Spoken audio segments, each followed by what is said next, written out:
Estimados hermanos de la Iglesia Universal, la paz del Señor sea con todos vosotros, la comunión del Espíritu Santo. Amén. Aprovecho en este momento la oportunidad para saludarles, deseándoles que cuando escuchen el mensaje de parte del Señor se encuentren bien, gozando de las bendiciones del Señor, ya que las preeminencias del Todopoderoso no cambian. Para el Señor todos vivimos. Él es el Dios de todos los tiempos. Ahí si oyen una mala interferencia en este mensaje es porque está pegando bastante norte por acá donde estamos nosotros. Mis estimados hermanos de la comunidad cristiana universal, quiero hacer hincapié y quiero desarrollar un pequeño tema que tiene que ver con el libro de Efesios, sin antes una breve historia de la antología de Éfeso. Y el tema de Efesios es responsabilidades y privilegios de la Iglesia. Y los versículos que vamos a contemplar se encuentran en el capítulo 4 de Efesios 4 y 5, versículos 4 y 5, es lo que vamos a ver, que tiene que ver con la solidez de la doctrina universal que debe de regir básicamente en la Iglesia cristiana. Sin antes quiero compartir con ustedes una breve antología de lo que fue la gran ciudad de Éfeso. Éfeso era una ciudad de Lidia en el Asia Occidental, o sea, Asia Menor, y a mitad del camino entre Mileto al sur y Esmirna al norte. Dice: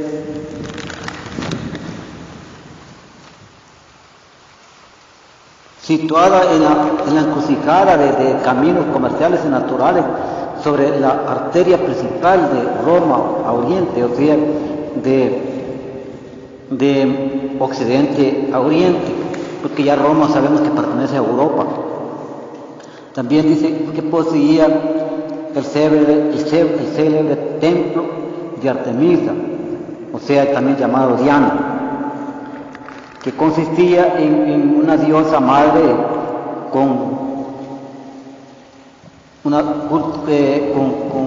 cuyo torso, dice, estaba cubierto de pechos.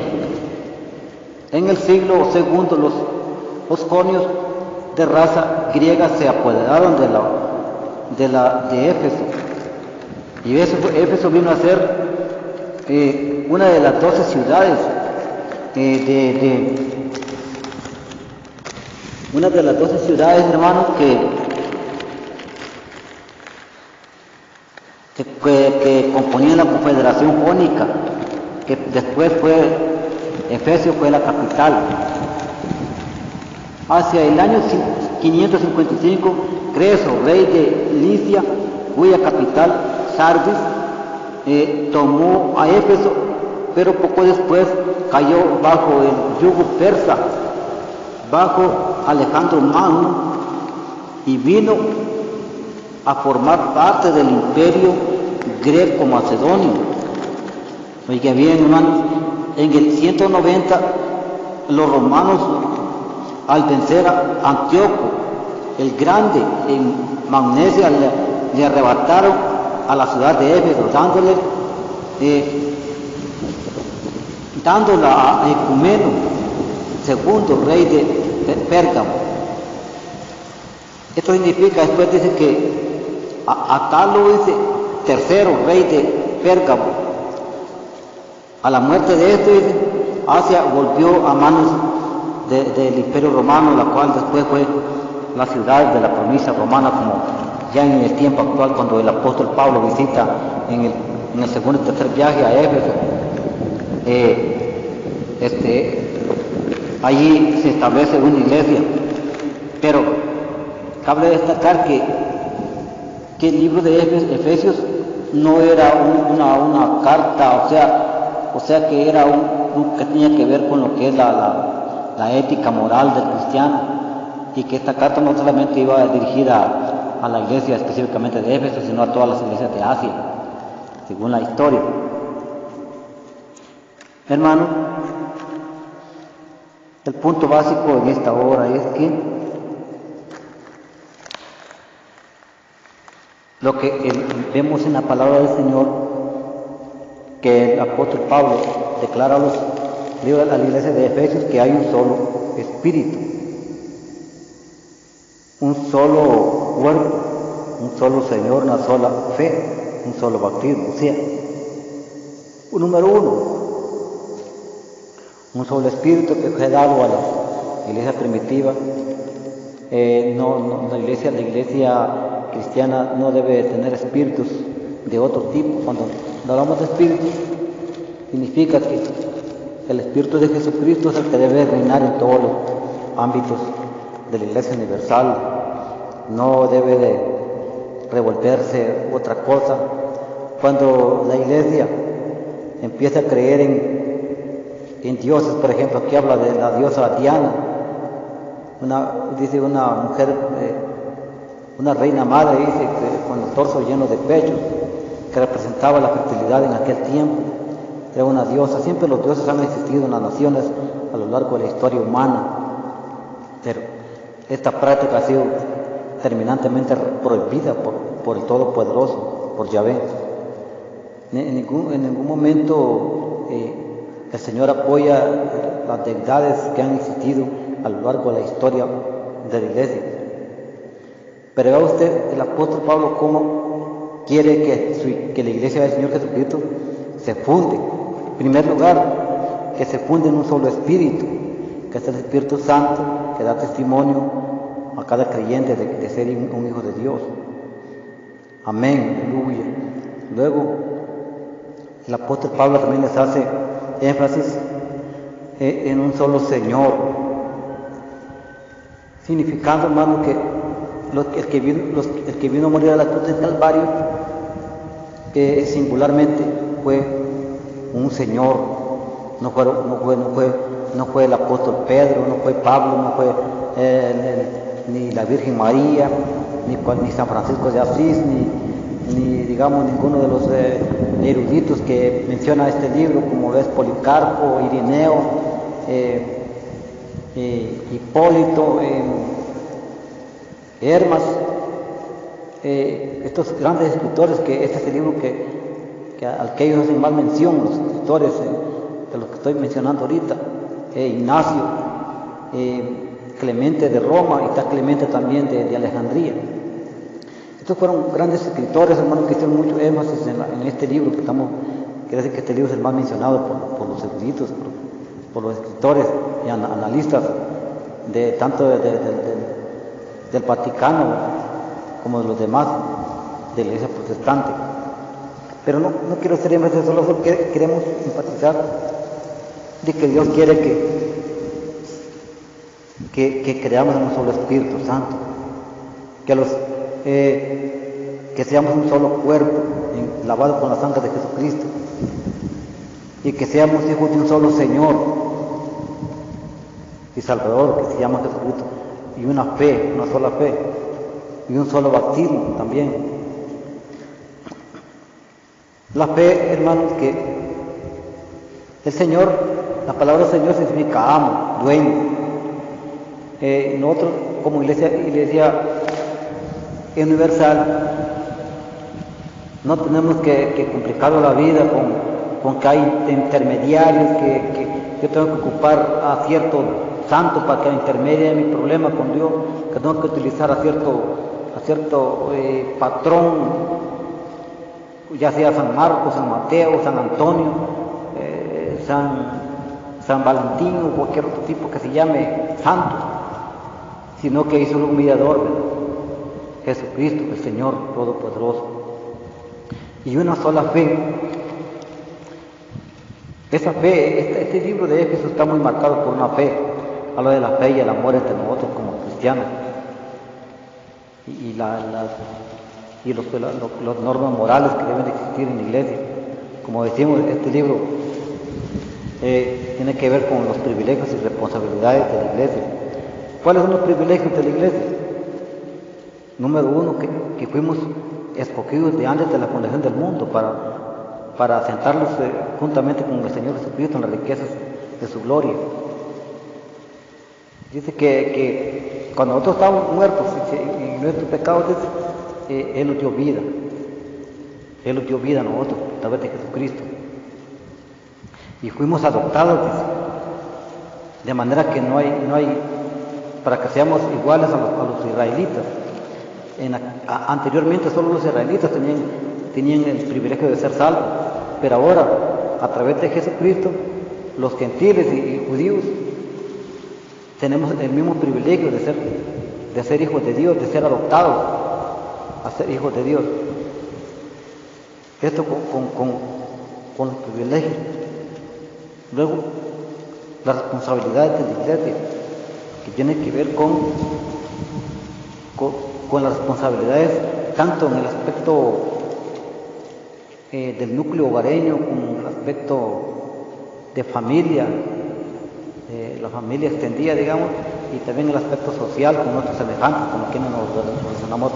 La iglesia no solamente es por ser iglesia, también asume responsabilidades en este mundo. Uno de los privilegios y responsabilidades, los privilegios, ya sabemos, hermanos, que somos escogidos para recibir las bendiciones tanto del tiempo presente como del tiempo futuro, que Dios tiene preparado su sola potestad. Pero luego las responsabilidades tienen que ver con el testimonio, lo que nosotros estemos dando en la comunidad, en la familia, con el testimonio que nosotros estemos arrojando al mundo. No que los estemos mordiendo unos con otros, o que uno opine otra cosa, otro otra, sino que tenemos que estar unidos en lo mismo para hacer. Simplemente ahora en este tiempo que se está cumpliendo la palabra del Señor, debemos de creer en un solo Señor, y saber que somos un solo cuerpo, y el cuerpo no se puede odiar entre sí mismo. El cuerpo no puede estar dividido en pedazos por un lado, otro pedazo por otro. Recordemos que la iglesia protestante con la iglesia católica se partieron en la Edad Media, cuando Martín Lutero optó por salirse de la iglesia, cuando él clavó su tesis en la Santa Sofía, en la iglesia de Santa Sofía. Él allí hacía un montón de pronunciaciones, cosas que no pudieron llegar a un acuerdo, a una conferencia, a un convenio de llegar a ponerse de acuerdo en la doctrina, en qué cosas a Martín Lutero no le gustaban de la iglesia. Y dado que no pudieron llegar a un acuerdo, entonces Martín Lutero provocó lo que le llamamos la Reforma Protestante en la época de la Edad Media. Pero ¿qué cosas se pudieran dar en el aspecto, mi estimado hermano, en el aspecto a futuro de lo que es la iglesia, pues de los acontecimientos finales? Se habla de un nuevo orden mundial que está próximo a venir a la tierra. Se habla de una sola religión, de un solo, cuanto a lo que da una sola política, una sola economía. Pero ¿qué acuerdos pudiera llegar cuando en la Biblia vemos la doctrina, hermanos, torcida que algunos predican, que algunos están declarando, y hemos descuidado examinar quiénes somos nosotros como iglesia, quiénes somos nosotros, cuáles son nuestras responsabilidades ante la sociedad, ante la familia, ante la comunidad.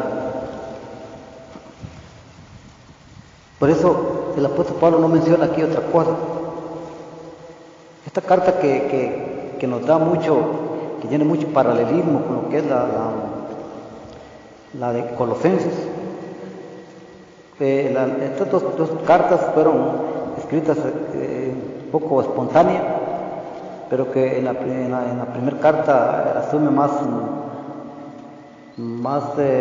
responsabilidad el apóstol Pablo acerca de la iglesia de Colosas, pero que esta misma carta que hablamos de Éfeso también fue leída en todas las iglesias. O sea, fueron cartas que fueron llevadas destinatario que se llamaba Tíquico. Él es el portador de las dos cartas. Las dos cartas hablan de la primera carta habla de la preeminencia de la persona y la obra de Cristo. Cuando hablamos de preeminencia, hermanos, estoy hablando del libro de Colosenses, se habla de que no hay otra persona a quien el hombre pueda acudir, no hay otro mediador y no hay otra esperanza, no hay otra alternativa de salvación para la humanidad. Si alguna iglesia o algún ángel, alguna persona dice de otro evangelio, o que hay otra forma de salvar la humanidad, que hay otra forma de creer, tiene que ser maldito. Porque el Señor Jesucristo vino a la tierra en semejanza de hombre. Con otras palabras, se hizo hombre, Dios hecho hombre. Murió, resucitó. Y con otras palabras, bajó a la tierra, pero también subió, llevando consigo nuestras maldiciones. Y nuestras maldiciones de pecado, digamos, Él las sepultó, pero también los sentó en lugares celestiales consigo mismo, a través de su muerte en la cruz de Calvario. Bueno, hay mucho que decir de lo que es la salvación y lo que es el propósito que el apóstol Pablo quiere enseñarnos básicamente en esta carta. Que hay un solo espíritu, un solo cuerpo, un solo Señor, una sola fe, un solo bautismo. Es posible que en esa época, hermano, la iglesia era sólida en doctrina. El apóstol Pablo dejó en cierta ocasión allí a Aquila y a Priscila para que velaran por la iglesia que comenzaban en la ciudad de Éfeso. Y luego, cuando después del tercer viaje, el apóstol Pablo estuvo como unos 2 años en Éfeso. Allí había una fuerte cantidad de judíos viviendo allí en esa ciudad, dado que ahí tenían una sinagoga donde el apóstol Pablo estuvo predicando 2 años consecutivos. Pero que dado a la revuelta por Demetrio, porque Demetrio alegaba que por la predicación de Pablo, la venta de templecillos o de dioses en miniatura había perdido valor, porque el apóstol Pablo decía que Dios no habitaba en esos templos, sino que quería habitar en los corazones de las personas. Entonces se metieron a pleito con el apóstol Pablo, Demetrio, que era el jefe de los plateros en el tiempo. Dada esta revuelta, entonces el apóstol Pablo abandona Éfeso, pero deja a Timoteo ahí para que velara por la iglesia, para que la iglesia no fuera a caer en doctrina falsa. Es decir, que el apóstol Pablo era muy celoso de la doctrina. Entonces Pablo deja a Timoteo y le dice, le comisiona a la iglesia de Éfeso para que no cayera en lazos de la falsa doctrina, que ya en ese tiempo rumoraban por todas partes, los falsos maestros que enseñaban falsas enseñanzas. Pero ahora, ¿qué decir ahora en estos tiempos, mis estimados hermanos y amigos de la iglesia, de la Iglesia Universal? Hay tanto falso maestro que confunde a la gente, confunde a las iglesias. Y unos dicen una cosa, otros dicen otra. Pero esta doctrina que estamos viendo aquí es una doctrina sólida. Y no se trata de otra cosa, sino que en estos últimos tiempos, ¿cuál es el llamado específico que yo quiero hacer? Que seamos un solo cuerpo, que creamos en un solo espíritu, que creamos en un solo Señor, que creamos en una sola fe, que creamos en un solo bautismo. Estos son los puntos. Esto debe ser una responsabilidad fuerte, básica de la iglesia. Dios me lo bendiga, mis estimados hermanos y amigos. Es un privilegio haber compartido con ustedes esta palabra, que la encontramos allí, como ya les mencioné, en Efesios capítulo 4, versículos 4 y 5. Hermanos, mis hermanos, que la paz del Señor